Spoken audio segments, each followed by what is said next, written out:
lives. It's time for us to more than just survive. We were made to thrive.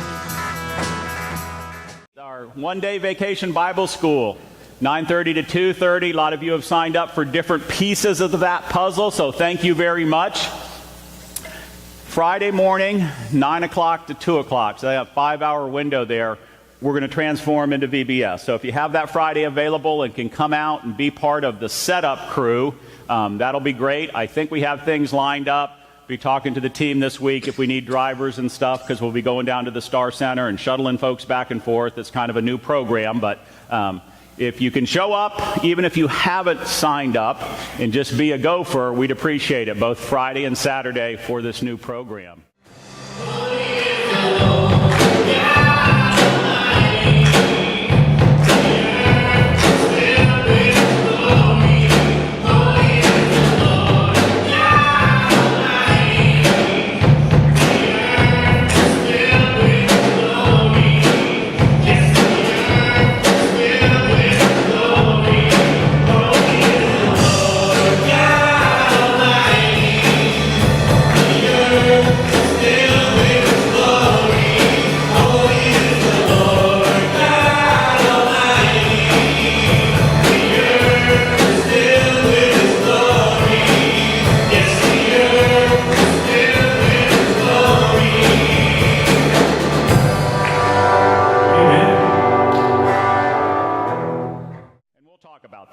Unless it's you, then it's going to be talking at you. The other group of people that God's mad at this morning are those of us who stand idly by while the people do their deceitful scheming. And that comes out in the text too. In fact, I think God may be more mad at those of us in power and leadership positions who stand by while people scheme their evil thoughts than the actual evil people. But here we go. Micah 2. We'll do a couple of verses and chat a little bit. Disaster for those who plot evil, who lie in bed planning mischief. No sooner is it dawn than they do it, since they have the power to do so. Seizing the fields they covet, take over houses as well. Owners and houses they seize alike, the man himself as well as his inheritance.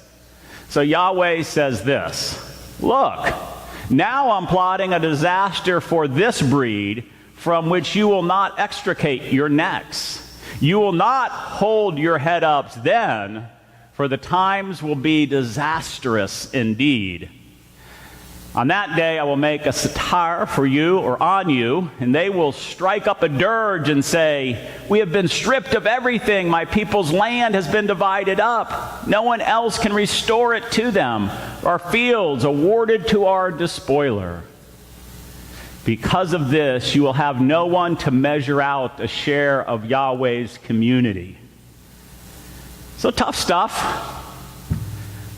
Oh, one more I got. I'm going to go to this. A just God will not tolerate abuse. Last week we began with the question, are you ready for God to examine your life? Everybody said, sure, God, come on down and examine my life. Well, sort of, we said that. It wasn't about being mired in guilt. It was about getting through that so we could move forward, find some hope. Yes, our world, our lives may be a mess, but there are ribbons of grace to be found. But to get there, we needed to spend some time in confession and lament. Confession over that which we did, lament over the fact that we didn't step up when we could have. Acknowledging our past mistakes, crying out to God for a little cleansing and healing. Well, this part of Micah's passage may be a little harder to pin on good church folks. Last week, I gave a pass to the under 30 crowd. Not so this week. You're all back together. Everybody's in this sermon. So the deep theological premise of today's message is God gets mad when people mess up and take advantage of others. God doesn't like it when we misuse our individual or corporate power, exploit evil, or exploit others through evil.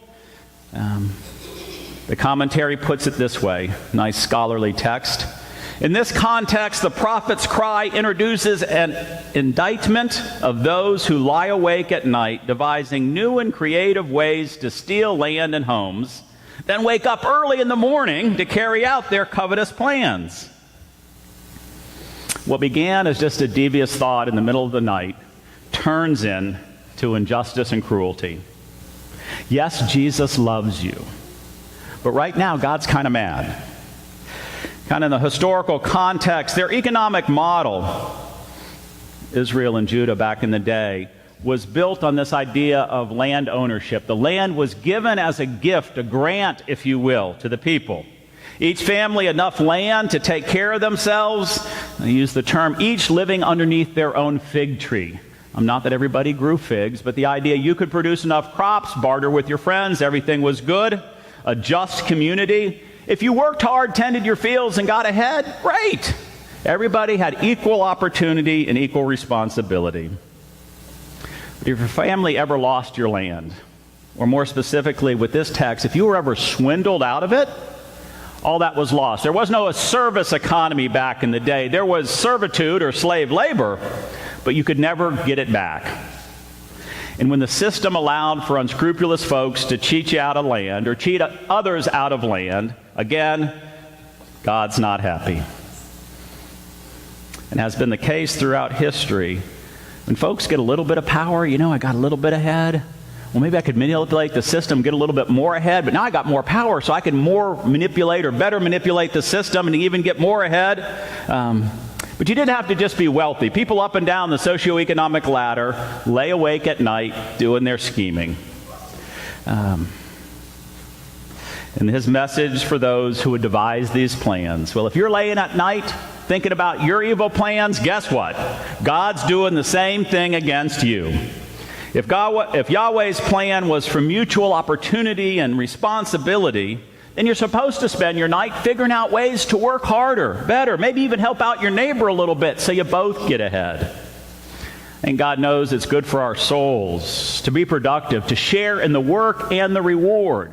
My favorite lines from Ecclesiastes: God knows that there's nothing better for them, the people of God, than to eat, drink, and take pleasure in their toil.